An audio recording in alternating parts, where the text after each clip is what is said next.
हाय मेरे प्यारे बच्चे, आप लोगों का स्वागत है मेरे चैनल पर। तो मैं आज आप लोगों को पढ़ाने वाला हूँ हिंदी का चैप्टर नंबर 10 पढ़ाने वाले हैं। इसका नाम क्या है? ईर्ष्या तू ना गई मेरे मन से। ठीक है, ये चैप्टर का नाम है। तो इसमें आप जब देखिएगा जितने भी आप लोगों को ऑब्जेक्टिव्स है 2011 से लेकर 25 तक इंपॉर्टेंट है ऑब्जेक्टिव्स है, सारे देखने को मिलेगा। ओके, तो चलते हैं हम लोग क्वेश्चन पर। देखिए, तो चैप्टर का नाम क्या है? ईर्ष्या तू ना गई मेरे मन से। ठीक है ना, ये निबंध है। उसके बाद ये किसने लिखा है? रामधारी सिंह दिनकर ने लिखा है। ओके जी, पहला वाला क्वेश्चन आपसे कहता है कि मूल रूप से रामधारी सिंह दिनकर क्या है? उपन्यासकार है, निबंधकार है, कहानीकार है, कवि है। एक्चुअली में वो क्या है? कवि है। लेकिन कवि होते हुए भी क्या करते थे? वो निबंध लिखते थे। ठीक है ना, कवि भी थे, मेन काम उसका कवि था, लेकिन कवि होते हुए भी वो क्या लिखते थे? निबंध लिखते थे। ठीक है ना यार, ये तो बाजार की मक्खियां है जो आकरंग हमारे चारों ओर भिनभिना भिनभिना करती है। ये पंकित है, किसका है भाई? माओ से तुंग की, लेनिन की, नीत्शे की, कार्ल मार्कस की। ये किसकी है? नीत्शे की है ना, उसी ने कहा था ये बात। क्वेश्चन नंबर 3 में आपसे कहता है कि रामधारी सिंह दिनकर का जन्म कहाँ हुआ था? बंगाल में, उत्तर प्रदेश में, बिहार में, दिल्ली में। तो रामधारी सिंह दिनकर कहाँ का जन्म हुआ था? उसका जन्म हुआ था बिहार में। ओके जी। निदा कौन थी? निदा है आपकी ईर्ष्या की माँ का नाम है, ईर्ष्या की छोटी बहन का नाम है, ईर्ष्या की बड़ी बेटी का नाम क्या है आपका? ईर्ष्या की बड़ी बेटी का नाम क्या था? निदा नाम था उनका। ठीक है, आपसे कह रहे हैं क्वेश्चन नंबर 5 में वकील साहब कौन है? वकील साहब ईर्ष्यालु है, परोपकारी है, उदासीन है, राजनीति है। तो आप लोग जानते हैं कि वकील साहब कौन थे? बहुत ही ज्यादा ईर्ष्यालु आदमी थे, वो जलन बहुत था उनके अंदर। ठीक है, लेखक के अनुसार निदा की माँ है ईर्ष्या है, ईर्ष्या है, खुशी है, प्रशंसा है, हंसी। कौन है? ईर्ष्या है। लेखक की माँ कौन है? ईर्ष्या है। ईर्ष्या सबसे पहले किसे जलाती है?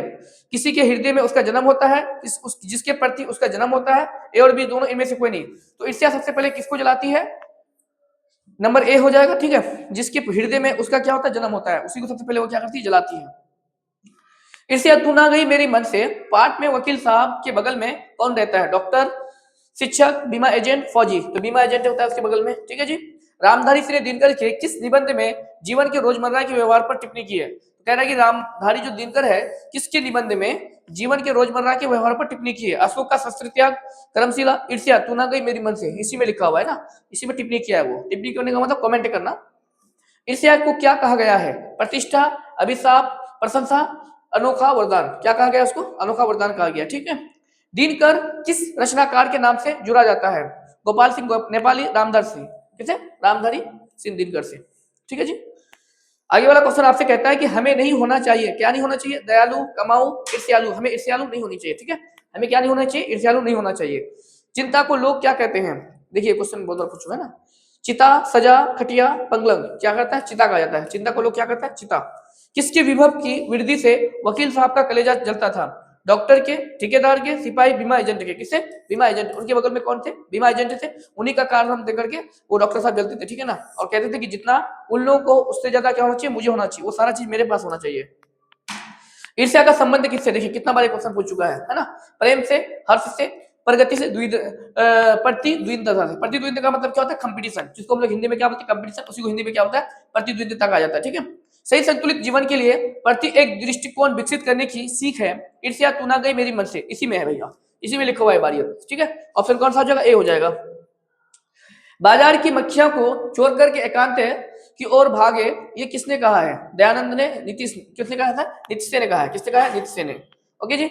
ईर्ष्या तू ना गई मेरे मन से शीर्षक पाठ में कहा गया है कि जिसे किसी प्रचंड पर, क्या लिखा हुआ है? प्रचंड चिंता ने पकड़ लिए हैं, उस बेचारे की जिंदगी ही बदल जाती है, उन्नत हो जाती है, खराब हो जाती है, क्या हो जाती है? सुखी हो जाती है। तो तू ना गई मेरी मन से शीर्षक पाठ में कहा गया है कि जिसे किसी प्रचंड की चिंता पकड़ लिया है। अगर मानिए किसी भी आदमी को ना दूसरे का धन देख करके उसको चिंता पकड़ लेता है कि वो आदमी इतना खुशहाल क्यों है, वो इतना क्यों कमाता है, तो उनकी जिंदगी क्या होती है? खराब हो जाती है। क्या होती है? उनकी जिंदगी खराब हो जाती है। इसलिए किसी को देख करके ईर्ष्यालु या जलना क्या करना चाहिए? नहीं चाहिए। ठीक है ना, जो दिया हुआ है बहुत दिया हुआ है, उसी से आप खुश रहिए। ईर्ष्या तू ना गई मेरी मन से निबंध में हृदय पर दंश के दाह को कौन भोगता है? कृपालु व्यक्ति, ईर्ष्यालु व्यक्ति, बिल्कुल होगा ईर्ष्यालु व्यक्ति, है ना। क्या करता है? ईर्ष्यालु व्यक्ति करता है। लेखक रामधारी सिंह दिनकर के घर के दाहिने कौन रहते थे? वकील साहब, डॉक्टर साहब, क्या लिखा? आदेशपाल, सैनिक। तो कौन थे? वकील थे। कौन थे भाई? वकील थे, है ना। लेखक रामधारी सिंह दिनकर के रोचक निबंध ईर्ष्या तू ना गई मेरी मन से में किस पर टिप्पणी की गई? देश पर, राज्य पर, रोजमर्रा के व्यवहारों पर। किस पर टिप्पणी की गई है? रोजमर्रा के व्यवहारों पर। ठीक है ना जी, सॉरी।